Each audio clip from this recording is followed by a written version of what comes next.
आप देख रहे हैं प्राइम टीवी, सच साहस सरोकार।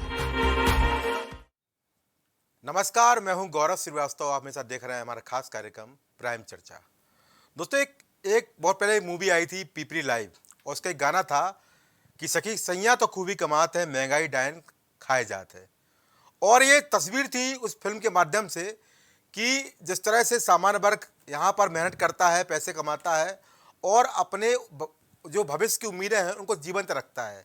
पर कहीं ना कहीं जिस तरह से लगातार महंगाई बढ़ती है, उससे उसकी जो उम्मीदें होती हैं वो चकनाचूर हो जाती हैं, क्योंकि जो बचत होती है उस बचत में आधे से ज़्यादा जो पैसा होता है वो महंगाई के सामने निस्ते नाबूद हो जाता है। और वही हम लगातार देखते हैं, क्योंकि जब महंगाई बढ़ती है या किसी पेट्रोल डीजल के दाम बढ़ते हैं तो निश्चित रूप से खाद्य वस्तुओं के दाम, इसके अलावा तमाम किराया और जो तमाम चीज़ें होती हैं, चाहे वो स्कूल की फीस हो, चाहे बैंक का किराया हो, हर चीज़ पे असर पड़ता है। और असर पड़ता है आम आदमी की जेब पर। और जब आम आदमी की जेब पर असर पड़ता है तो वो परेशान हो जाता है। अभी हमने देखा है उत्तर प्रदेश में विधानसभा चुनाव हुए और विधानसभा चुनाव के बाद जिस तरह से लगातार पेट्रोल डीजल के दाम बढ़ रहे हैं, ये बड़ी समस्या है। अगर यूक्रेन युद्ध पहले था तो दाम पहले क्यों नहीं बढ़े? और हवाला दिया जाता है कि यूक्रेन और जो रूस का युद्ध चल रहा है, इससे कच्चा तेल के दाम बढ़ चुके हैं और इससे अब लगातार दाम बढ़ रहे हैं।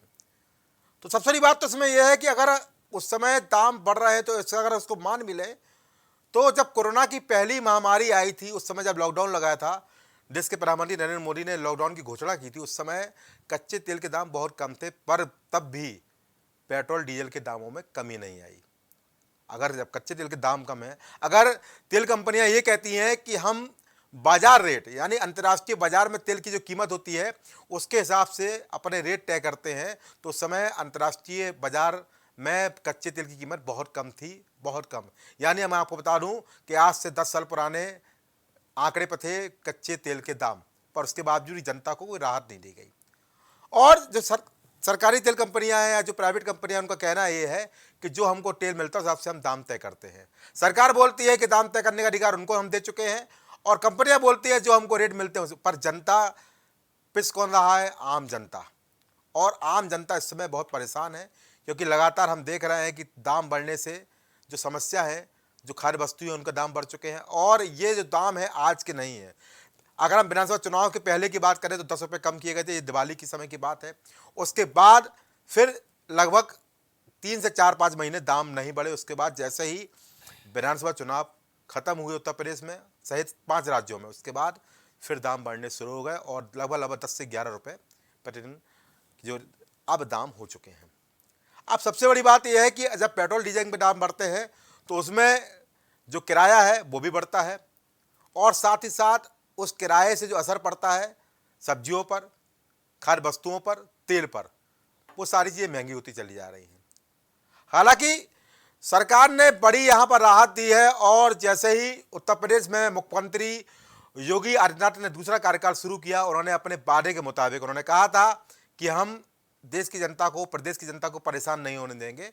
और हालांकि विपक्ष का कहना था कि जो मुफ्त खाद्यान्न योजना है वो केवल और केवल चुनाव तक के लिए है, और इन तमाम कयासों को पीछे छोड़ते उत्तर प्रदेश में जब दोबारा सरकार बनी बीजेपी की, 37 साल पुराना मिथक टूटा, तो उन्होंने जो अन्न योजना थी, मुफ्त अन्न योजना, खाद्यान्न योजना, उसको 3 महीने के लिए बढ़ा दिया। और उसी दिन केंद्रीय समिति की बैठक होती है और प्रधानमंत्री नरेंद्र मोदी ने बड़ी घोषणा की कि प्रधानमंत्री मुफ्त राशन योजना को भी हम सितंबर 2022 तक बढ़ा रहे हैं। यानी 3 महीने प्रदेश में बढ़ाया गया और 6 महीने के लिए पूरे देश में बढ़ाया गया, मरहम के रूप में। भाई मरहम ही मानेंगे कि जिस तरह से जनता परेशान है महंगाई से, यहाँ पर मरहम दिया गया है सरकारों की तरफ से। देखते हैं मेरी एक रिपोर्ट।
लहसुन 120 रुपए प्रति किलो। सब्जियों की कीमतों में जारी उछाल को लेकर हमारे गाजियाबाद संवाददाता ने भी सब्जी विक्रेताओं और खरीदारों से बात की और बढ़ती कीमतों पर उनकी प्रतिक्रिया जानी। जो सब्जियां महंगी हो रही हैं, अभी तक जो पेट्रोल डीजल की मार पड़ रही थी गरीब लोगों के ऊपर, आम आदमी के ऊपर, आप किस तरह देखते हैं सब्जियां जो महंगी हुई हैं, क्या कारण हो सकता है? नहीं, ये कारण ये है पीछे से ही हम मंडी में महंगी है। तुम बताओ, ये अरबी मेरी आ रही थी वहाँ 50 रुपये किलो, वो 320 रुपये आ रही है। हाँ, भिंडी आ रही 400 रुपये धड़ी और 500 रुपये धड़ी आ रही है। तुम बताओ, क्वालिटी की बात है। तुम बताओ, हर सौदे पे रेट बढ़े हुए हैं। तुम बताओ, ऐसे दाम में हम लोग बेच रहे हैं। ये बताइए, जिस तरह से पेट्रोल डीजल के दाम बढ़ रहे थे, अब सरकार जिस तरह से अब ये सब्जियों के दाम बढ़ने चालू हो गए, क्या कहना चाहेंगे? यही कहना चाहेंगे भैया, का गरीब आदमी क्या खा लेगा, क्या जोड़ लेगा, सब्जियों में आएंगे। ये बताओ, किसी का कितना बड़ा कुनबा है, कैसा कोई क्या करेगा? क्या समझते हैं सब्जियों के दाम बढ़े हैं, इस पर आप क्या समझते हैं, किस तरह की क्यों बढ़े हैं दाम? क्या ये तो भैया सरकार ही नहीं बढ़ाई है या इन लोगों ने बढ़ाई, तो वही जाना सरकार की। जो अभी तक डीजल पेट्रोल के दाम बढ़ रहे थे, सब्जियों पे भी दाम बढ़ गए, क्या कहना चाह रहे हैं? भाई महंगाई बहुत आ रही है, क्या करें, ग्राहक परेशान कर रहे हैं, हमें जैसा आ रहा है ऐसे बेच रहे हैं। क्या कारण लगता है आपको सब्जियों की जो महंगाई बढ़ी? भाई जब पीछे से महंगाई आ गई तभी तो महंगाई करके बेच रहे हैं। हर चीज़ महंगाई हो रही है, पेट्रोल महंगा हो रहा है, किसानों में पैदावार कम हो रही है, तो क्या करें बताइए आप। महंगाई को लेकर सब्जी विक्रेताओं का मानना है कि मंडी से ही सब्जियां उन्हें महंगी मिल रही है, जिसका बड़ा कारण पेट्रोल डीजल के दामों में बढ़ोतरी है। वहीं आम जनता बढ़ती महंगाई से परेशान है। पहले वाहन चलाना कष्टकारी था, वहीं अब रसोई में महंगाई के डाके ने लोगों की अर्थव्यवस्था को बिगाड़ कर रख दिया है। बहरहाल इस वक्त हर कोई बस यही उम्मीद कर रहा है कि जल्द से जल्द इस महंगाई से हमें निजात मिल पाए। Desk report, prime TV. तो ये आपने रिपोर्ट देखी किस तरह से लगातार जिस तरह से दाम बढ़ रहे हैं और जो पेट्रोल और डीजल के दाम में बढ़ोतरी हुई है उसका खामियाजा अब किराए पर भी पड़ रहा है। यानी बसों का किराया बढ़ा दिया गया है, आज की घोषणा कर दी गई है। और जिस तरह से जो किराए बढ़े हैं, महंगाई बम है, वो केवल एक जगह सीमित नहीं है। महंगाई बम की जड़ में अब टोल टैक्स भी आ गया है। अब टोल टैक्स भी बढ़ाया गया है और टोल टैक्स बढ़ाने के बाद बसों किराया भी बढ़ा है। और बसों किराने की दो वजह, यानी डीजल पेट्रोल के दाम और साथ ही साथ टोल टैक्स। टोल टैक्स लगातार बढ़ाए जा रहे हैं। क्या रीज़न है, क्या समस्या है, क्या इनकी बाकायदा समीक्षा होती है कि इनको हर साल बढ़ाना है या हर 2 साल बढ़ाना है? पर यहाँ पर जो नियंत्रण है, समीक्षा की बात अलग है और जनता पिसती चली जा रही है। और ये हमारा आज का मुद्दा है। और मुद्दे पर बात करने के लिए हमारे साथ बीजेपी से रामनिवास यादव जी जुड़ चुके हैं, रालोट से अंकुर सक्सेना जी हमारे साथ मौजूद हैं और आम आदमी पार्टी से इमरान लतीफ़ जी हमारे साथ जुड़ चुके हैं। तो सबसे पहला जो हमारा सवाल रहेगा वो रामनिवास जी से रहेगा कि रामनिवास जी, जिस तरह से कीमतें बढ़ रही हैं और जैसे ही चुनाव खत्म हुए और तब से लेकर अब तक 10 से 11 रुपये पेट्रोल और डीजल पे बढ़ गए हैं, क्या मानते हैं केवल चुनाव का वेट कर रहे थे, उसके कारण केवल पेट्रोल और डीजल की कीमतों पर रोक लगी हुई थी, और अगर रोक लगी हुई थी तो अब क्यों बढ़ा दी गई? क्या मानते हैं? नहीं गौरव जी, ऐसा नहीं है। आज महंगाई पूरी दुनिया में बढ़ी है, क्योंकि जिस प्रकार से पूरी दुनिया में कोरोना की महामारी आई और पूरा दुनिया झेली, उसमें भारत भी झेला, और उसके बाद यूक्रेन और रूस युद्ध शुरू हो गया। तो निश्चित रूप से कोई अंतर्राष्ट्रीय अगर कोई युद्ध है, कोई महामारी आती है, तो उसका असर पूरी दुनिया पर पड़ता है। यही कारण है उसका असर भारत पर भी पड़ा, लेकिन फिर भी अन्य देशों की अपेक्षा भारत पर बहुत कम उसका असर पड़ा। आप चाहे पाकिस्तान देख लीजिए, चाहे श्रीलंका तो दिवालिया हो गया, बगल में एक पेरू है, नेपाल का ही हाल है। तो जो पड़ोस के हमारे छोटे छोटे राष्ट्र थे वो सब दिवालिया हो रहे हैं, फिर भी भारत जो है सब कंट्रोल है और पूरी स्थिति नियंत्रण में है। अब थोड़ी महंगाई बढ़ी है, देखिए एक हफ्ते 3-4 दिन से महंगाई घटने लगी, तो क्योंकि अंतर्राष्ट्रीय स्तर पर कोई अगर समस्या आती है तो उसका असर पूरी दुनिया पर पड़ता है और उसमें भारत भी प्रभावित होता है। उसी प्रभाव का कारण है कि महंगाई बढ़ी है और महंगाई घटेगी। अभी धीरे स्थिति सामान्य होगी, महंगाई भी धीरे धीरे घटेगी। और जिस तरह से महंगाई बढ़ी और भारत सरकार, उत्तर प्रदेश सरकार ने लोगों को भूख से बचाने के लिए अपनी जो भी मुफ्त योजना राशन की देने की थी उसको बढ़ा दिया कि गरीबों पर इसकी महंगाई का असर नहीं पड़ने देंगे। आप देख रहे होंगे जैसे किसान सम्मान निधि है, सारा पैसा हम खातों में डाल रहे हैं। जो मुफ्त गैस देने का सिस्टम उसको पूरा हम दे रहे हैं।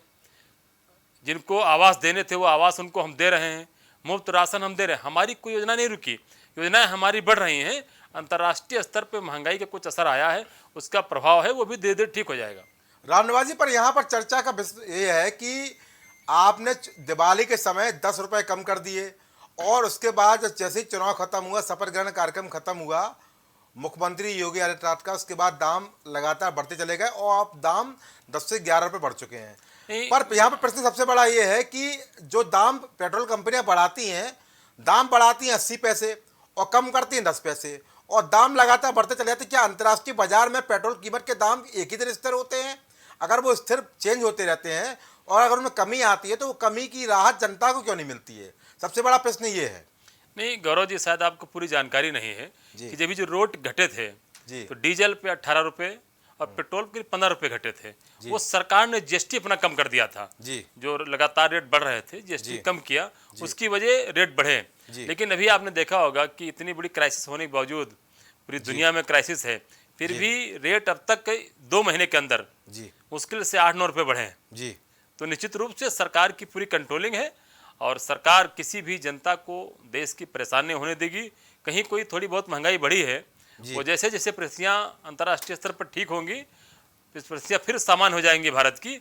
और महंगाई कोई बहुत बड़ा मुद्दा नहीं है, मुद्दा है कि लोग भूखों न मरे, जिसके लिए सरकार लगातार सबको राशन देने का, आप समझिए कि पूरी दुनिया में जितनी आबादी नहीं है, करीब 82 करोड़ लोगों को हमारी सरकार मुफ्त राशन देने का काम कर रही है, इसीलिए कि जो देश के गरीब वर्ग है कहीं भूखा न रहे और उनको सबको राशन, गैस, सारी सुविधाएं देने का काम कर रही है।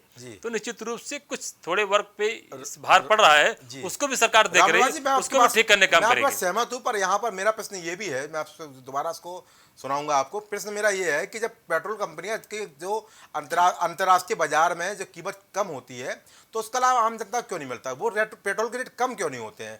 एक बार बढ़ने के बाद वो स्थिर हो जाते हैं और लगातार बढ़ते चले जाते हैं, जबकि हम देखते हैं अंतर्राष्ट्रीय बाजार में पेट्रोल की जो कीमत होती है वो लगातार ऊपर नीचे होती रहती है, उसका लाभ जनता को क्यों नहीं मिलता? सबसे बड़ा प्रश्न है। और आप गैस की सब्सिडी की बात करें तो सब्सिडी मात्र आज के समय में 33 रुपये आ रही है, जो सब्सिडी एक समय में 240 रुपये, फिर 182 रुपये और अब मात्र 33 रुपये हो गई है और कई लोगों ने सब्सिडी छोड़ भी दी है। तो सब्सिडी जो आप दे रहे थे वो तो अब कम हो गई, 33 रुपये हो गई है और सिलेंडर लगभग 1000 रुपये का पड़ रहा है। इस पर क्या कहेंगे?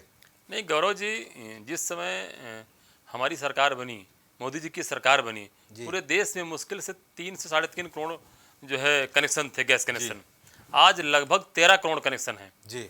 अगर 6 सालों में इतने कनेक्शन बढ़े हैं, उसमें भी मतलब 6 करोड़ के आसपास मुफ्त कनेक्शन वाले हैं, 6 से करीब 8 करोड़ कनेक्शन मुफ्त वाले हैं। तो इतनी बड़ी सुविधा अगर भारत सरकार दे रही है और मोदी जी की सरकार दे रही है और कुछ वर्ग पे जो रेट बढ़े उसका असर पड़ रहा है, लेकिन सरकार सब्सिडी भी दे रही है और यही कारण है कि आपने देखा होगा कि पूरे देश में माननीय प्रधानमंत्री जी के आग्रह पे लगभग 1.5 करोड़ लोगों ने सब्सिडी छोड़ दी है। आप समझिए कि 6 साल पहले, 7 साल पहले का देश और आज का देश में कितना अंतर है। आज हम पूरे देश में लगभग 13 करोड़ लोगों को हम 6,000 रुपये महीने खातों में डाल रहे हैं। 54 करोड़ ऐसे लोग हैं जिनको हम 1,000 रुपये पर मंथ के साथ खातों में डाल रहे हैं। तो अगर सब्सिडी कहीं कम हुई है तो उसका एक सीधा बड़ा फायदा सीधा हमने देने का काम किया है, जो सीधे जनता को मिल रहा है। इसीलिए आपने देखा होगा कि जनता हमारे साथ है, क्योंकि जो जनता के हितों में हम काम कर रहे हैं, चाहे 2014 हो, चाहे 17 हो, चाहे 19 हो, चाहे 22 हो, आने वाला 24 हो, अभी जो 3 दिन पहले हुआ वो भी जनता हमारे साथ है, क्योंकि हमने जनता के हितों में काम किया है। जनता समझ रही है कि सरकार हमारे हितों में है, इसीलिए हमारे साथ है। देखिए अंकुर जी रालोर से जुड़े हुए हैं। अंकुर जी, रामनिवास जी कहना है जनता हमारे साथ है। 14 का चुनाव, 17 का चुनाव, 19 के चुनाव और 22 के चुनाव और अभी हाल में ही एमएलसी चुनाव हुए हैं। जनता ने पूरा साथ दिया है, जनता ने हमको फिर चुनकर दोबारा बैठाया है। क्या मानते हैं?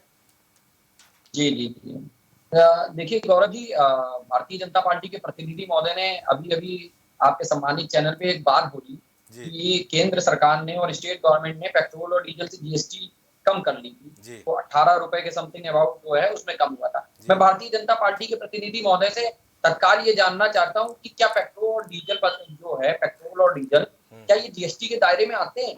मेरे को ज्ञान नहीं है, मैं आपके सम्मानित चैनल पे इनसे ज्ञान लेना चाह रहा हूँ। क्या ये जीएसटी के दायरे में है पेट्रोल और डीजल? जवाब लेते हैं फिर रामनिवास जी।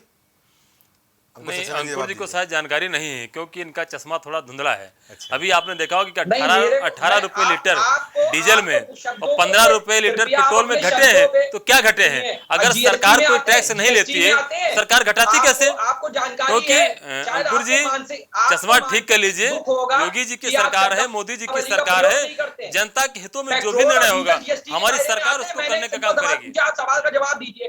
पेट्रोल डीजल जीएसटी के दायरे में आते हैं नहीं आते? आप सीधे सवाल का जवाब दीजिए। बिल्कुल सही बात है। चश्मा क्या अंकुर जी, पहने क्या अंकुर नहीं जी, पहने ये अलग मैंने सब्जेक्ट कहा है। ना आप कि सीधे जरा सवाल का चश्मा जवाब हटाइए, दीजिए। देखिए अगर केंद्र सरकार ने पेट्रोल स्पष्ट और कहा था डीजल कि हम जीएसटी के अपना दायरे में कर है कि घटा नहीं रहे है? हैं, सीधा सवाल इसीलिए का 15 सीधा रुपए जवाब दीजिए।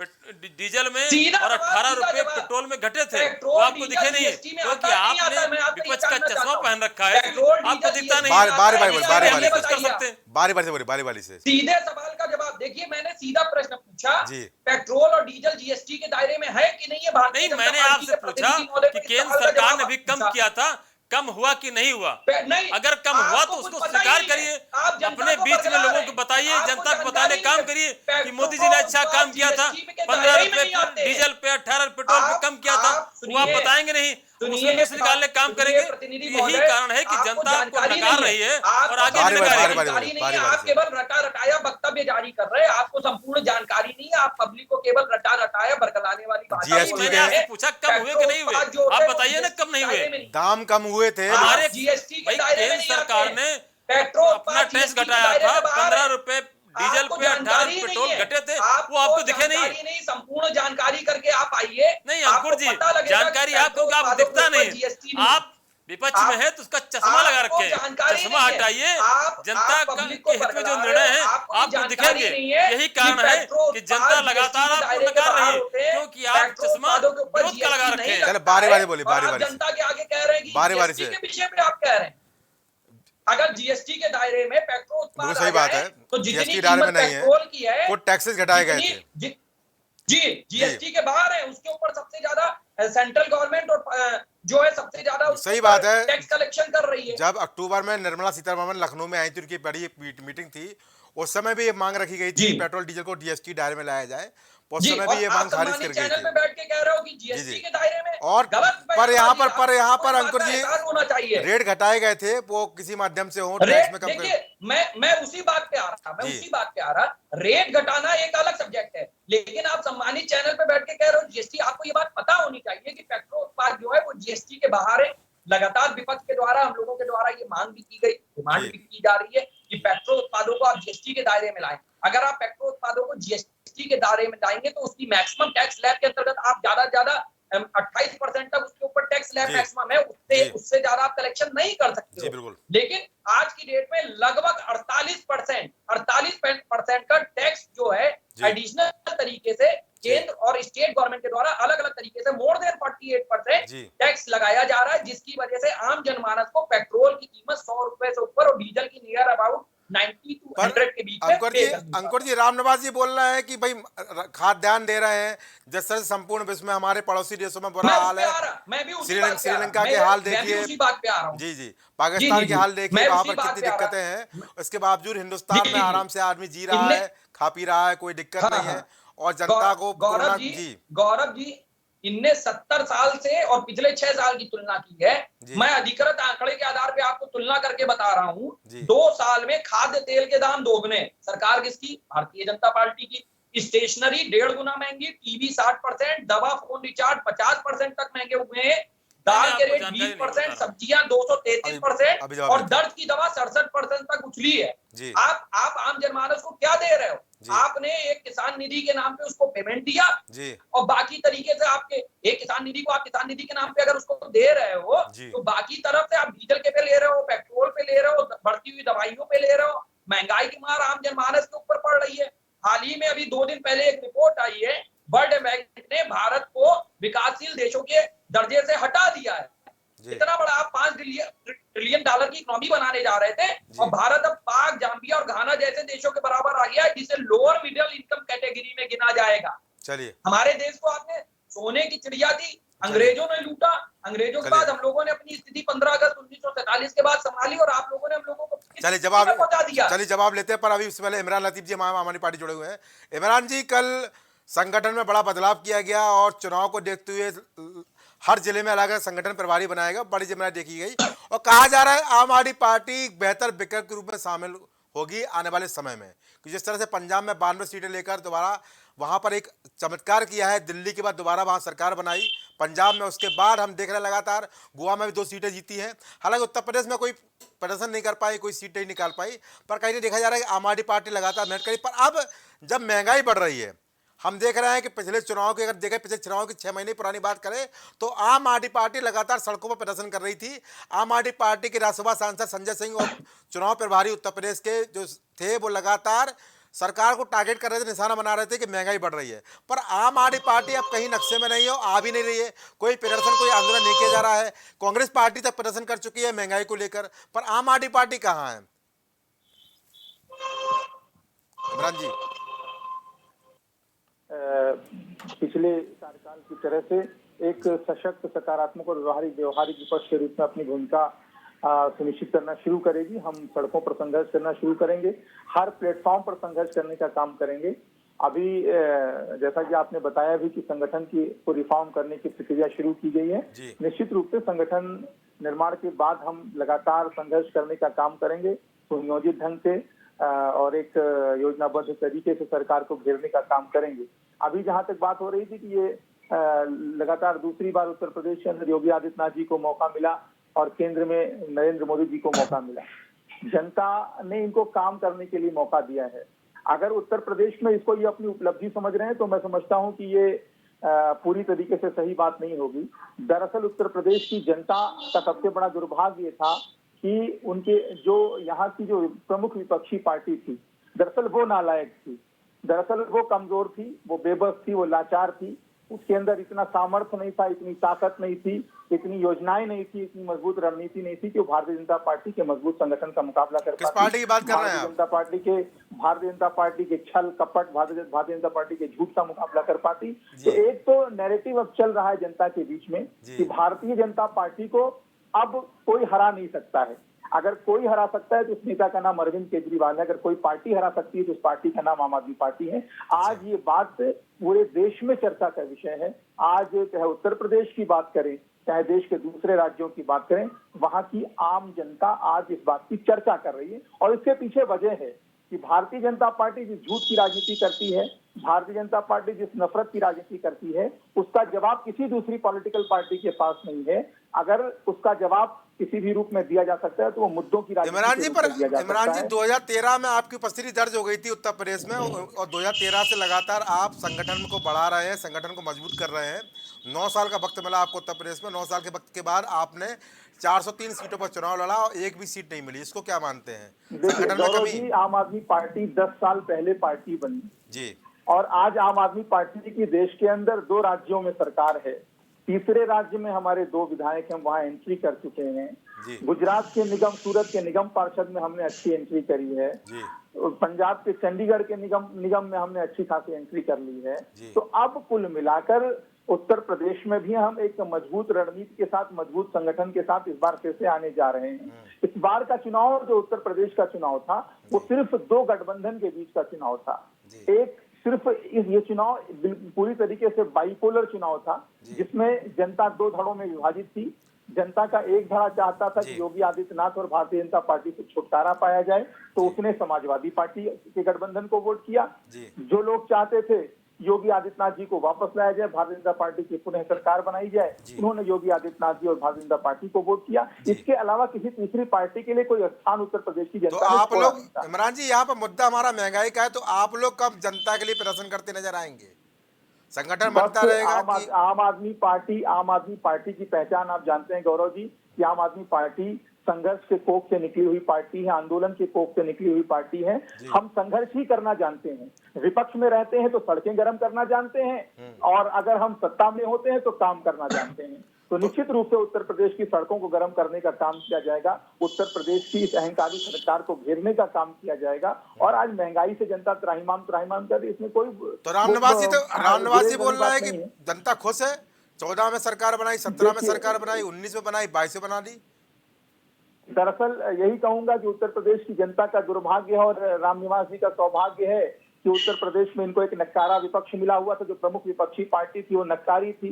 अच्छा। उनके नेता जब चुनाव के 4 महीने बचे हुए हैं तो वो एसी रूम से बाहर निकले हैं। तो ऐसे में इसे संघर्ष नहीं कहते हैं। अच्छा। ऐसे में भारतीय जनता पार्टी जैसी शक्तिशाली संगठन वाली पार्टी जो झूठ और छल और कपट और बेईमानी से सत्ता हासिल करना जानती है, उसका मुकाबला आप नहीं कर सकते हैं। अब आम आदमी पार्टी बताने का काम करेगी कि विपक्ष की राजनीति कैसे होती है उत्तर प्रदेश में। इस बार की विपक्ष की भूमिका जो पिछले 5 साल तक जो प्रमुख विपक्षी पार्टी समाजवादी पार्टी थी, उसको जनता ने मौका दिया था विपक्ष के रूप में, लेकिन अब जनता स्वयं इस बात की चर्चा कर रही है कि इनके बस का कुछ नहीं है। 5 साल में गौरव जी वादा करता हूं उत्तर प्रदेश की सम्मानित जनता से कि आम आदमी पार्टी आने वाले 5 वर्षों में एक मजबूत विपक्ष की भूमिका में, एक सकारात्मक विपक्ष की भूमिका में, एक व्यवहारिक विपक्ष की भूमिका में अपनी दमदार उपस्थिति दर्ज कराने जा रही है। इमरान जी का कहना है कि विपक्ष कमजोर था, इसलिए जनता ने आपको स्वीकार लिया। नकारा विपक्ष था, नहीं तो आपकी उम्मीद कहीं भी नहीं थी। क्या मानते हैं? इनका कहना है कि केवल जनता को गुमराह किया है, ऐसी सरकार दोबारा बना ली। नहीं गौरव जी, वैसे लतीफ़ जी की इस बात में बिल्कुल सहमत हूँ। विपक्ष नकारा क्या, भ्रष्टाचारी था, जिसको जनता ने 2014 में हराया, 17 में हराया, 19 में 22 में हराया। ये तो इनके कैरेक्टर को, इनके चरित्र को उत्तर प्रदेश जनता जान चुकी है। अभी जैसे इमरान जी कह रहे थे कि खाली हम ही हरा सकते हैं, निश्चित रूप से जहाँ जहाँ कांग्रेस की सरकार है वहाँ उनके भ्रष्टाचार को इन्होंने उठाया और फिर सरकार बनी, फिर उसी में लिप्त हो गए ये भी।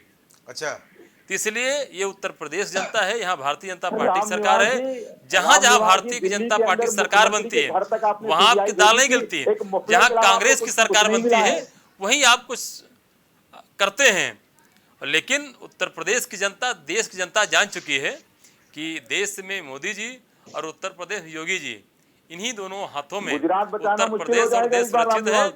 इसलिए चिंता मत करिए लतीफ जी, जनता हमको 2022 जिताई है, 2024 में फिर जिताएगी। आप लोग खाली सपने देखते रहिए। तो मुद्दा महंगाई का है, महंगाई के लिए क्या करना है भाई? मेरा मानना यह है कि जो महंगाई के दाम लगातार बढ़ रहे हैं, चीज़ों के दाम बढ़ रहे हैं। जैसा कि हमारे रालोद के प्रवक्ता अंकुर जी ने कहा कि उनको आंकड़ा पेश किया कि जो खाद्य तेल है उसके दाम दोगुने हो गए 2 साल के अंदर, दवाइयों के दाम बढ़े हैं। क्या मानते राम नवाज जी, नीति यहाँ पर बनानी पड़ेगी क्या? जिस तरह से आड़ती क्षेत्रों में जहाँ पर आड़त होती है, यहाँ पर होते हैं, जहाँ पर भंडारण होता है, भंडारण नीति कोई बनानी पड़ेगी, जिससे कि अगर जो थोक मंडियाँ हैं वहाँ दाम ठीक रहे, तो जो खुदरा मंडी वहाँ पर दाम ज़्यादा ना बढ़ पाए। तो यहाँ पर नीतियाँ क्यों नहीं आ रही? समीक्षा तो योगी आदित्यनाथ लगातार कर रहे हैं, कृषि को उन्नत करने की बात कर रहे हैं, 1 ट्रिलियन इकोनॉमी करने की बात कर रहे हैं, उत्पादकता बढ़ाने की बात कर रहे हैं, और प्रोक्योरमेंट जो पॉलिसी उन्होंने लागू की है उसको कह रहे हैं कि अब तक नहीं लागू थी, और लगातार कह रहे हैं कि हम बेहतर काम करेंगे, किसी सेक्टर को 7 अलग अलग व्यवस्थाओं से ऊपर लेके जाएंगे। पर सबसे बड़ी बात है कि जो महंगाई बढ़ रही है, जो खाद्य वस्तुएं हैं, जो सब्जियां हैं, इनके रेटों को कंट्रोल करने के लिए आप क्या नीति लेके आने वाले हैं? आप कैसे समीक्षा करेंगे? कैसे भंडारण की समीक्षा करेंगे?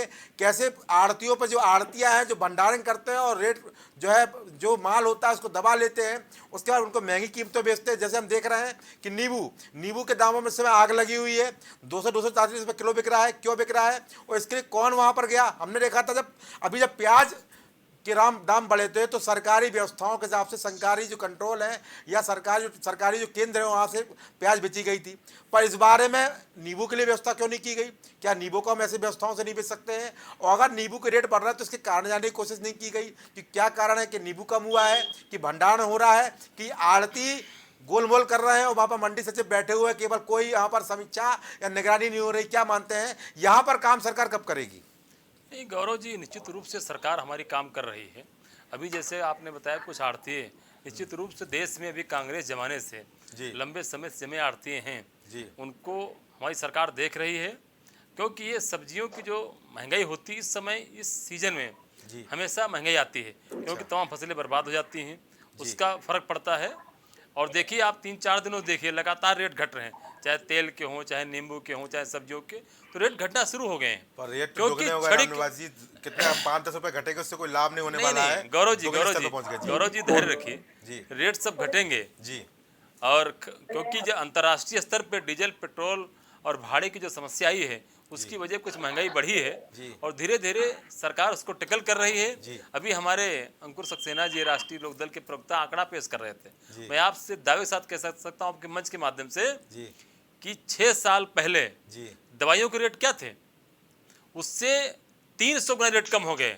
और फर्जी आंकड़ा लिए आपकी टीवी दिखा रहे हैं कि 150 गुना बढ़ गया, 300। मैं कह रहा हूँ दावे के साथ कि 300 गुना रेट दवाइयों कम हो गए हैं। वो नहीं दिखेगा, क्योंकि जैसे इनके गठबंधन साथी हैं वैसे ये हैं, क्योंकि वो भी 5 साल जब चुनाव के 3-4 महीने बचते हैं ऐसे से बाहर निकलते हैं। अभी जैसे इमरान जी कह रहे थे, वैसे अंकुर सक्सेना जी के नेता भी ऐसे हैं, जब कोई गठबंधन तभी निकलेंगे, उसके पहले कभी नहीं निकलेंगे। मैं कहता हूं अगर महंगाई इतनी है तो राजस्थान में भी महंगाई है, दिल्ली में भी है और महाराष्ट्र में भी है, तो कहीं पर संघर्ष करके दिखाइए ना, बताइए ना लोगों से कि महंगाई है, हम आपके साथ खड़े हैं। खाली फर्जीफिकेशन करने से और गलत आंकड़े पेश करने से जनता आपके साथ नहीं आएगी, क्योंकि इसीलिए जनता आपको लगातार नकार रही है। अगर ऐसे आपका आचरण रहेगा, जनता आगे भी ऐसे आपको करेगी। जवाब लेते हैं अंकुर जी। रामनिवास जी कहना है फर्जीफिकेशन आपने आंकड़े दिए हैं, आंकड़े सही नहीं है और गुमराह कर रहे हैं जनता। मैं आपके सम्मानित चैनल पे अभी तत्काल वो आंकड़े और वो एजेंसी नहीं, मैंने कहा कि 6 साल पहले दवाइयों के आंकड़े और आज के आंकड़े दिखा दीजिए ना।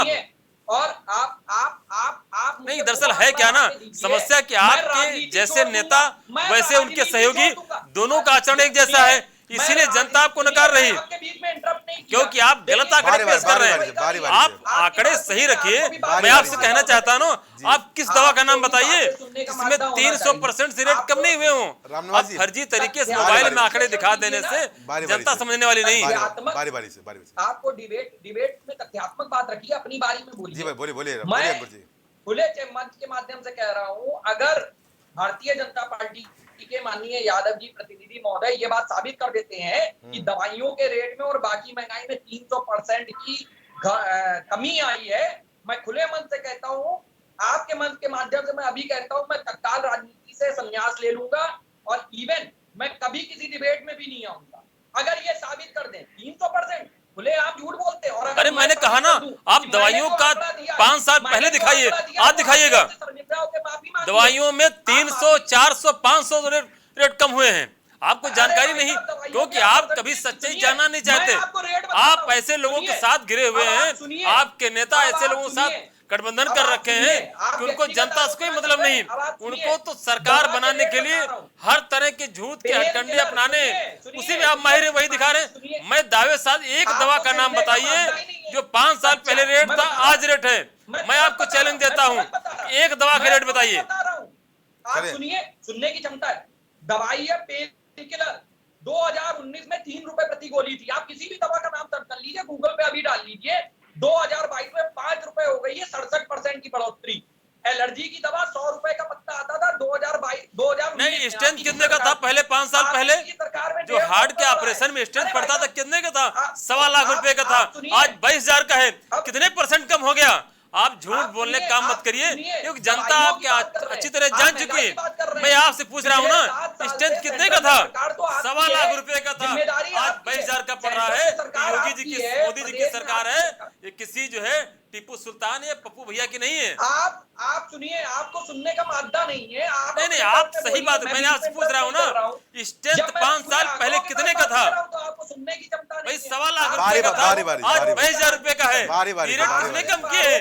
ये मोदी जी ने रेट कम किए हैं, ये आपको नहीं दिखेंगे। आप आरोप, आपकी गाड़ी, मुझे लगता है आपने ना वही वाली गाड़ी ले ली होगी जो बिजली से चल रही है। बिजली के भी रेट बढ़ने वाले हैं और बढ़ चुके हैं, और मुझे नहीं लगता आप पेट्रोल डीजल का ज्यादा यूज कर रहे हैं। अगर कर रहे होते तो आम नागरिकों का दर्द आपको पता होता, आपको इस बात का एहसास होता कि आम आवाम की क्या हालत और हालात चल रहे हैं। पर पार्टी का स्पोक्स पर्सन बनके या प्रतिनिधि बनके हम लोगों को हर उस बात को भी प्रत्यक्ष जो सामने नजर आ रहा है उस बात को भी कहना हमारी नैतिक जिम्मेदारी महंगाई दिख रही, दिल्ली में नहीं दिख रही, हरियाणा में नहीं दिख रही, पंजाब में नहीं दिख रही, महाराष्ट्र में दिख रही। खाली उत्तर प्रदेश में बैठ क्या बताएंगे कि महंगाई बढ़ गई, इसके लिए मोदी जिम्मेदार है, बाकी प्रदेशों में कौन जिम्मेदार है? हम उत्तर प्रदेश के निवासी हैं, हम अपने उत्तर प्रदेश की बात करेंगे, और महंगाई अगर ऑल ओवर वर्ल्ड में, ऑल ओवर इंडिया में है तो मैं उसकी भी बात करूंगा। हमारे पूरे भारत के नागरिकों का हक है। अंकुर जी, पर उनका कहना है कि राशन दे रहे हैं, अंकुर जी उनका कहना है राशन दे रहे हैं, 3 महीने का राशन योगी आदित्यनाथ दे रहे हैं, 6 महीने का राशन प्रधानमंत्री दे रहे हैं, बढ़ा दिया है, जनता को राहत दे रहे हैं, जनता का त्रस्त है तो जनता का सहयोग कर रहे हैं, इस पर क्या कहेंगे? जी जी, तो गौरव जी वो जो जनता का सहयोग कर रहे हैं, जो राशन बांट रहे हैं, तो वो आपकी हमारी सैलरी और हमारे आपके द्वारा जो टैक्स दिया जा रहा है, कहीं ना कहीं घुमा के कान तो हमारे ही पकड़े जा रहे हैं। हमारी आपकी जेब में हमारी एक पॉकेट से माल निकाल के दूसरी पॉकेट में माल डाल दिया जा रहा है। आप बताइए, इंडिया में जो टैक्स पेयर है वो मध्यम वर्गीय लोग, 90% हमारे यहाँ टैक्स पेयर जो है वो मध्यम वर्गीय देता है या बिजनेसमैन देता है। आप हमारे टैक्स के पैसे से अपने लिए वोट बैंक की व्यवस्था करने के चक्कर में आप वहां पे उसको दे रहे हैं। कांग्रेस के शासन में मनरेगा जैसी स्कीम थी जिसको वर्ल्ड बैंक ने भी सराहा था, और खुद भारतीय जनता पार्टी की 2014 में जब सरकार बनी थी तो बाकायदा पार्लियामेंट में ये बात कही गई थी कि मनरेगा से हमारे किसानों का जीवन लेवल ऊपर उठा है। आपने मनरेगा जैसी स्कीम को स्टॉप लगा दिया, ये 5 किलो अन्न देना स्टार्ट कर दिया। मनरेगा ने हमारे यहाँ स्वावलंबी होना लोगों को सिखाया, और आपने लोगों को केवल राशनिंग की व्यवस्था करने लगे। इसके अलावा आप ये अपने आंकड़ों को दे रहे हो, आप ये आंकड़ा नहीं दे रहे हो कि अब जो खाद का बोरा है, जो खाद का कट्टा कभी 50 किलो का हुआ करता था वो 45 किलो का हो गया। आप ये भी आंकड़ा दीजिए कि जो बिजली जो वहां पे हमारे यहाँ किलोवाट के हिसाब से जो पंप के लिए इलेक्ट्रॉनिक मीटर के कनेक्शन होते हैं, उसके लिए आप वाट के हिसाब से अब 1 लाख रुपए के करीब उसमें खर्चा लग रहा है। आप ये भी आंकड़ा दीजिए कि जो लाइट का एक समय रेट 6 रुपए, 5.5 रुपए, 4.5 रुपए हुआ करता था, आज की डेट में उसका रेट 7.5, 8.5, 8 रुपए हो गया। अंकुर जी, विपक्ष तो उस समय बोल रहा था कि जो खाद्यान्न योजना है और जो अन्न राशन की योजना है, मुफ्त राशन की योजना है, ये सरकार का चुनावी एजेंडा है और मार्च 2022 के बाद ये एजेंडा बंद हो जाएगा और मुफ्त राशन की योजना बंद हो जाएंगी। पर जैसे ही शपथ ग्रहण सरकार का हुआ और जैसे ही पहली मीटिंग हुई है कैबिनेट की, और कैबिनेट की मीटिंग में ही पहला निर्णय लिया गया कि 3 महीने के लिए हम मुफ्त राशन योजना बढ़ाएंगे। उसी शाम को नरेंद्र मोदी जो कि प्रधानमंत्री देश के, उन्होंने बड़ा निर्णय लिया कि हम प्रधानमंत्री मुफ्त राशन योजना को सितंबर 2022 के लिए बढ़ा रहे हैं। तो ये विपक्ष का जो आरोप था उसको पूरा दरकिनार कर दिया लोगों ने। अक्टूबर, बिल्कुल गौरव जी, बहुत अच्छा प्रश्न है आपका। अक्टूबर और नवंबर में अभी निकाय चुनाव आती है। भारतीय जनता पार्टी जिस दिन सत्तारूढ़ होती है उसी दिन से उसकी नजर आगामी चुनाव के ऊपर हो जाती है। अच्छा, भारतीय जनता पार्टी को ये बात नजर आ गई थी, उसने देखा कि इसी राशनिंग व्यवस्था की वजह से कहीं ना कहीं विधानसभा चुनाव में एक बात और मैं भारतीय जनता पार्टी के प्रवक्ता और प्रतिनिधि महोदय और आपके जो सम्मानित प्रतिनिधि बैठे उनको भी देना चाहता हूँ। आप वाले लगातार ये विपक्ष के ऊपर आरोप लगा रहे थे, जबकि विपक्षी पार्टियों ने ढंग से इलेक्शन नहीं लड़ा। मेरे भाई, आपने भाजपा का बी टीम बन के इलेक्शन लड़ा, उसका दुष्परिणाम आपने देख लिया। उत्तर प्रदेश में 2 जगह से ज्यादा आपकी जमानत भी नहीं बची है, बाकी सब जगह आपकी जमानतें जब्त हो गई। आप पार्टी के लिए गए। दूसरी बात है, आप कह रहे हो कि हम लोगों ने उत्तर प्रदेश में इलेक्शन ढंग से नहीं लड़ा। 70 सीटों पे जो इलेक्शन हुआ है, हमारा जो वोटिंग आंकड़ा अगर भारतीय जनता पार्टी जो इलेक्शन में जीती है, अरे बारी बारी 5 लाख वोटों से भारतीय जनता पार्टी ने सरकार बनाई। अगर कहीं पे हमारे 5 लाख वोटों का डिफरेंस आ गया हो तो आम आदमी पार्टी से बात करेंगे, जिसकी 2 राज्यों में सरकार है जो पूरे देश में फैलती जा रही है, उससे ये बात करने का साहस करेंगे। अरे इस बार तो उत्तर प्रदेश की जनता ने इनकी तरफ से चुनाव लड़ा था, लेकिन ये सारे लोग, ये मजबूर लोग जो भारतीय जनता पार्टी के सामने घुटने फेंक देते हैं, इनके बस की बात है। उत्तर प्रदेश की जनता कह रही है कि इनके बस का नहीं है, इनके सामर्थ्य का नहीं है। उत्तर प्रदेश की जनता ने इनको बैरंग वापस दे दिया है। अरे इन्हीं के नकारेपन की वजह से भारतीय जनता पार्टी जैसी नकारी पार्टी को झेलना पड़ रहा है आज उत्तर प्रदेश की जनता को। ये लोग आज बात करेंगे, बात करने लायक है ये समाजवादी पार्टी और उनके गठबंधन के लोग, जिनकी हैसियत नहीं है, जो एयर कंडीशन कमरों में बैठकर 5 साल तक राजनीति करते हैं, जिनको सड़क की राजनीति में मतलब नहीं होता है, जो भारतीय जनता पार्टी का मुकाबला नहीं कर सकेंगे, हमको सिखाने का काम करेंगे। अरे ये आम आदमी पार्टी को सिखाने का काम करेंगे। आप बताओ, आपकी आम आदमी पार्टी के सामने आम आदमी पार्टी राष्ट्रीय पार्टी बनने जा रही है। आप उत्तर प्रदेश में अपना वजूद नहीं बचा पा रहे हैं। आम आदमी पार्टी पूरे देश में अपना विस्तार कर रही है। आप लोगों के इस नकारेपन की वजह से उत्तर प्रदेश की जनता को झेलना पड़ रहा है। चलिए बारी बारी से बोलिए। अरे इनको भारतीय जनता पार्टी से लड़ना, उनसे नहीं लड़ पा रहे हैं, हमसे लड़ने के लिए आ रहे हैं। यही इनका नकारापन है। जब भारतीय जनता पार्टी के सामने आते तो दाएं बाएं झांकने लगते हैं। अभी मैं एक बात और कहूंगा। अभी अंकुर जी ने ये बात कही कि भारतीय, बहुत अच्छी बात कही, और उस बात पर मेरा अगला प्रश्न है कि भारतीय जनता पार्टी जिस दिन से जीतती है उसकी उस अगले दिन से उसका अगले चुनाव पर केंद्रीकरण हो जाता है और अगले चुनाव को देखने लगती है। पर मेरी बात समझ में ये नहीं आती, विपक्ष कहाँ चला जाता है? चुनाव हारने के बाद अगर इस बार विधानसभा में मजबूत विपक्ष की भूमिका जनता ने आपको दी है, तो अब आप लोग प्रदर्शन कब जी, जी। करेंगे? कांग्रेस 2 सीट लेके आई है, कांग्रेस प्रदर्शन कर चुकी है, कांग्रेस प्रदर्शन कर चुकी है सारे जिलों पर, सारे जनपदों पर इस समय ना समाजवादी पार्टी का प्रदर्शन दिख रहा है और ना रालोद का प्रदर्शन दिख रहा है। भाई जनता ने आपको अगर देखिए गौरव 125 जी, सीटें पहुंचाई है, तो आप लोग कब जनता के लिए लड़ेंगे भाई? देखिए गौरव जी, सर्वप्रथम बात यह है कि राष्ट्रीय लोकदल ने इस समय के लिए नेतृत्व ने संगठन को मजबूती का कार्य स्टार्ट किया है। संगठन में चूंकि इस समय संगठन हमारे यहाँ बंद चल रहे हैं, बहुत यथाशीघ्र आप ये मान के चलिए अगले सप्ताह से 10 दिन के भीतर हमारे यहाँ प्रदेश अध्यक्ष भी डिक्लेयर होंगे और उसके बाद ही हमारा संगठन मजबूती के साथ आएगा। रामनिवासी बोले हम तब लोग तक सत्ता के रामनिवासी बोले तब तक रेट हम कम कर देंगे। अगले हफ्ते कुछ दिनों में कह रहे रेट हम कम कर दें, तब तक आप प्रदर्शन करेंगे? हम स्वागत करेंगे, हम स्वागत करेंगे। जनता के मुद्दे पे अगर भारतीय जनता पार्टी कोई भी कार्य करेगी, जनहितकारी कार्य करेगी, हम स्वागत करेंगे। और हमारे आपके प्रवक्ता जी बोल रहे थे कि आप 12 सुनिए, 1000 रुपए गैस का सिलेंडर है, आप उसको 600 रुपए कर दीजिए, मैं खुले चैनल पे, खुले मंच पे स्वागत करूंगा। भाई जनता के हित में आप जो कार्य करेंगे वो हमारे हित में हो रहा है। पर हमारे आम आदमी के भाई तो बोल रहे थे अभी, अंकुर जी, जो विपक्ष है उसका काम क्या है? विपक्ष का काम यह है कि सत्तारूढ़ दल निरंकुश ना हो पाए, आम जनमानस की भावनाओं के अनुरूप कार्य करे। अगर हम लोगों के विरोध प्रदर्शन से, हमारी बातों से, विधानसभा में हमारे मजबूत विपक्ष की उपस्थिति से अगर जनता के फेवर में सत्तारूढ़ दल कार्य करती है, हम उसका स्वागत करेंगे। अंकुर जी, पर आपने स्वागत तो नहीं किया, खाद्यान्न योजना का स्वागत नहीं किया आप लोगों ने। खाद्यान्न योजना अगर दी है वो भी आम जनता ही के लिए है, 3 महीने योगी जी बढ़ाए हैं और 6 महीने प्रधानमंत्री नरेंद्र मोदी घोषणा की है, उसका स्वागत नहीं किया आप लोगों ने। नहीं, खाद्यान्न योजना का जहां तक सवाल है, आप एक बार बताइए, हम किसी के स्वावलंबन पे, अगर हम किसी को स्वावलंबी नहीं बना सकते तो हम कम से कम उसको परावलंबी भी तो ना बनाएं। हमारे यहाँ स्वावलंबन के लिए मनरेगा जैसी स्कीम चल रही थी, उसमें स्वावलंबन की फुल संभावना थी। वर्ल्ड बैंक ने उसकी तारीफ की थी, उसकी तारीफ बाकायदा माननीय प्रधानमंत्री महोदय ने स्वयं पार्लियामेंट में कही थी और माननीय नरेंद्र मोदी जी ने उसकी तारीफ की थी। बाद में उसी चीज को आपने परिवर्तित कर दिया और उसको आपने वोट बैंक में तब्दील कर दिया। आप बताइए, हम अपनी जनता का विकास चाहेंगे, हम विकासशील अर्थव्यवस्था की ओर अग्रसर थे, आपने हमको मिडिल क्लास व्यवस्था में चेंज कर दिया। अब आप बताइए उस चीज को हम कैसे तारीफ कर सकते हैं? स्वावलंबन का परिवार अंकुर जी, स्वावलंबन में कहाँ बात आई है यहाँ पर? क्या इसको मुफ्त योजना मानते हैं? मुफ्त की राजनीति हो रही है? बिल्कुल, भारतीय जनता पार्टी, आप बताइए, आप सरकारी आप जॉब में हो, आपको सैलरी मिल रही है, आप टैक्स पेबल पर्सन हो, आपके टैक्स के पर मुफ्त की राजनीति की बात करें अंकुर जी, तो मुफ्त की राजनीति अभी एजेंडे में रखी गई थी। बिजली भी मुफ्त दी जा रही थी समाजवादी पार्टी के द्वारा, और हमारी आम आदमी पार्टी जो करिश्मा दिल्ली में कर चुकी है।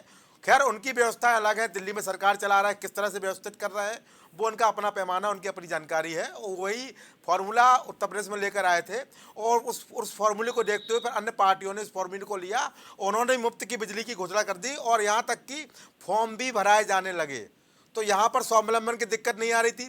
खैर वो अलग विषय है, पर यहाँ पर सबसे बड़ी बात यह है कि हमारे इमरान भाई ने एक बात और कही है कि चुनाव से 4 महीने पहले उठकर आते हैं एसी से और फिर जनता के बीच जाते हैं। तो क्या मानते हैं यही बजाय रही है मुफ्त जरूरी?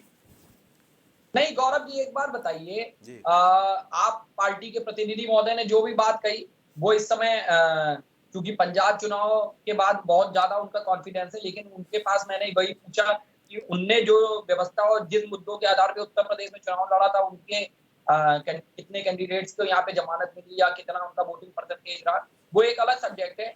जहां तक आपके प्रश्न का सवाल है, देखिए उत्तर प्रदेश में अगर समाजवादी पार्टी राष्ट्रीय लोकदल गठबंधन की सरकार आती है तो निसंदेह हमने क्या कहा था, अगर हमारे घोषणा पत्र संकल्प पत्र में ये बात आई थी, समाजवादी पार्टी ने ये घोषित किया था कि हम एक यूनिट, कुछ निश्चित यूनिट तक हम आम जनमानस को देंगे, तो निश्चित यूनिट तक लाइट देने का अगर कोई प्रोविजन था या हमारी सरकार आती और हम लोग उन लोगों को देते, तो वो उनकी जॉब के ऊपर तो कोई चीज नहीं थी ना कि मैंने आपको 6,000 रुपए दे दिया, आप घर पे बैठो, आप खाओ, आप अपने कार को मत करो। लाइट देने से उनको ये होता कि उनका जो एक्सपेंडिचर था वो साउंड होता, उनका एक्सपेंडिचर कम आता, उसको हो सकता है वो अपने बच्चों की पढ़ाई में लगा देते, उसको हो सकता है उनके घर में कोई बीमार होता उसके इलाज में लगा देते। इसमें कुछ मुफ्त रुपए बांटने और मुफ्त चीजों को देने में दोनों में एक अंतर होता है। तो ये बात भली बात आम जनमानस को समझना चाहिए कि कहीं पर अगर हम उनको सहारा देके स्वावलंबी बना रहे हैं, वो एक अलग तथ्य हो गया, वो एक अलग सब्जेक्ट हो गया,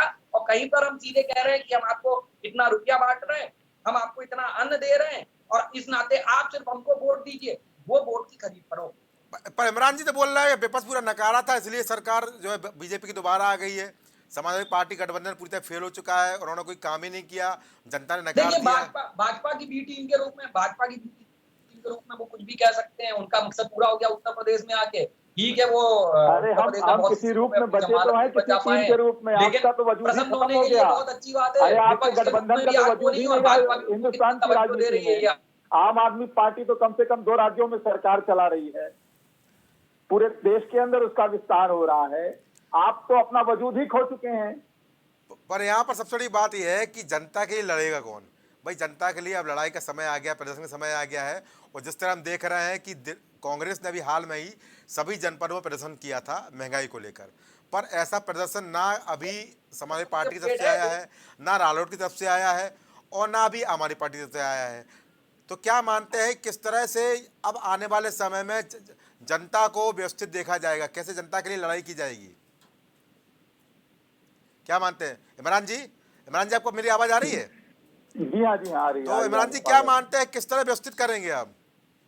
देखिए, निश्चित रूप से इस बात में कोई शक नहीं है कि उत्तर प्रदेश के अंदर अगर बात किया जाए तो भारतीय जनता पार्टी के सामने जो प्रमुख विपक्षी पार्टी थी समाजवादी पार्टी, वो पिछले 5 साल तक भी बेहद नाकामयाब रही, बेहद लापरवाह रही, बेहद नकारी रही, जिसकी वजह से आज उत्तर प्रदेश की जनता ने ना चाहते हुए भी भारतीय जनता पार्टी को वोट किया।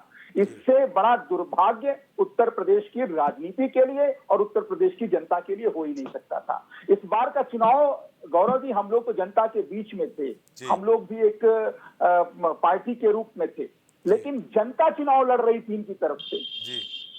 जनता ये कह रही थी कि इनको हटाना है योगी आदित्यनाथ जी को, लेकिन ये भारतीय जनता पार्टी के झूठ का मुकाबला नहीं कर पाए, भारतीय जनता पार्टी के छल और कपट का मुकाबला नहीं कर पाए, भारतीय जनता पार्टी के बेईमानी का मुकाबला नहीं कर पाए, जिसकी वजह से आज वही जनता जो कल तक समाजवादी पार्टी और उनके गठबंधन का कसीदा पढ़ती थी, आज वो कहती है कि ये नक्कारे लोग हैं साहब, इनसे कुछ नहीं हो सकता, इनके अंदर सामर्थ्य नहीं कि भारतीय जनता पार्टी को हरा पाए, ये भारतीय जनता पार्टी के सामने घुटने टेक देते हैं साहब। ये आज उत्तर प्रदेश की जनता कह रही है, आज उत्तर प्रदेश के लोग कह रहे हैं कि जिस तरीके से दिल्ली के अंदर आपने भारतीय जनता पार्टी को पटखनी दी, पूरे देश के अंदर हम देख रहे थे। गौरव जी याद करिएगा 2013 का समय, 2015 का समय याद करिएगा, जब 2014 में नरेंद्र मोदी जी प्रचंड बहुमत के साथ देश के प्रधानमंत्री बने थे, उसके बाद जहां जहां चुनाव हो रहे थे, उनका यज्ञ कहीं रुक नहीं, उनका जो अश्वमेध यज्ञ था, अश्वमेध वो रुक नहीं रहा था कहीं पे, वो घोड़ा जो है उनका वो रुक नहीं रहा था, जीत का घोड़ा वो दौड़ता चला आ रहा था। लेकिन अगर उस पर नकेल लगाने का किसी ने काम किया था तो आम आदमी पार्टी ने दिल्ली के अंदर किया। पर आप तो खुलेआम कह रहे हैं कि चुनाव लड़ी भारतीय जनता पार्टी, भारतीय जनता पार्टी ने 94 सीटों पर चुनाव लड़ा। आज पंजाब के अंदर 73 सीटों पर जमानत जब्त करा दी उनकी हमने, आम आदमी पार्टी ने जमानत जब्त कराई साहब पंजाब के अंदर।